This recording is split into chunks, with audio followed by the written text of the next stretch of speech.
A new South Carolina law set on protecting students during games and practices and school days is in effect. The South Carolina Smart Heart Act requires public and charter schools to have a cardiac emergency response plan, or CERP. They also are required to keep AEDs on hand on campuses and off-site sports events and to ensure that all staff are trained. It took effect July 1st with a rollout period for implementation, and it requires that schools as well as private schools that compete against South Carolina public schools also adhere to these guidelines. We are joined by Dr. Nicole Kane. She's a pediatric cardiologist with the Medical University of South Carolina.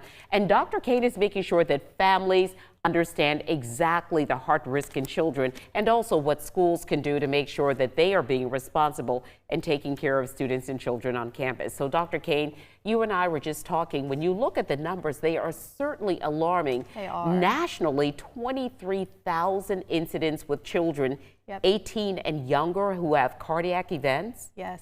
Yeah. That's an amazing number. It is significant. Do you feel as if we simply don't know, or that we don't understand how often these things happen, or that it's perhaps underrepresented in some way? Yeah, I think the ones that we hear about are the big events that happen on the football field or on a basketball court. And so those make the news and kind of will bring it to attention for a few months. But, you know, certainly we've had events happen while kids are waiting for the bus in the morning or in the cafeteria at school. And those don't necessarily bring the same attention. Right, that's a good point. Dr. Kane, so when we think about cardiac arrests in adults, we certainly think about things that we may have seen on children on TV. Correct. With adults. But when we think about this in children, what's happening? What do you see? Yeah, so usually cardiac arrest in children is from a genetic inherited condition. So either a cardiomyopathy, a heart muscle problem, or an electrical problem with the heart, or something that just hasn't been diagnosed yet.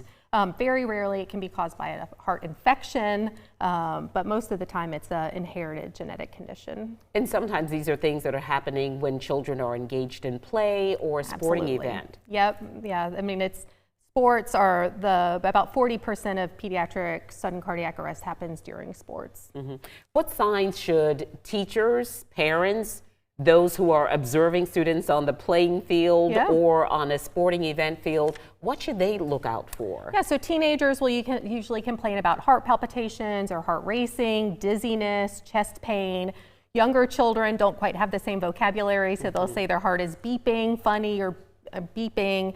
They sometimes will have abdominal pain, they look pale or kind of clammy, and just they know they don't feel right, but maybe don't have the words to express how they're feeling. How much relief do you have as a pediatric cardiologist to know that the Smart Heart is now law? Oh, it's incredible.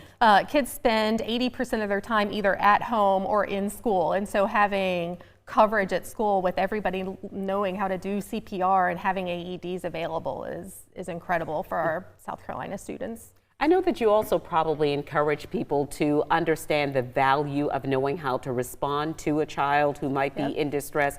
What are some things that you suggest for families to keep in mind? And we know our friends with the American Heart Association also encourage people to participate and to be trained. Yep, absolutely. So, you know, we're fortunate in South Carolina that every high school student has to learn CPR and AED use before high school graduation. So we're raising a population of, you know, young adults better informed, right? Who know how to do CPR. And so, you know, the whole goal is that everybody knows how to do CPR, you know how to call 911, you know to look for an AED or ask for an AED, because every second counts, and doing anything is super helpful for survival. And to also think about, as a result of the Smart Heart law, it's now required to be in schools and businesses, but this is very new. It is, yeah.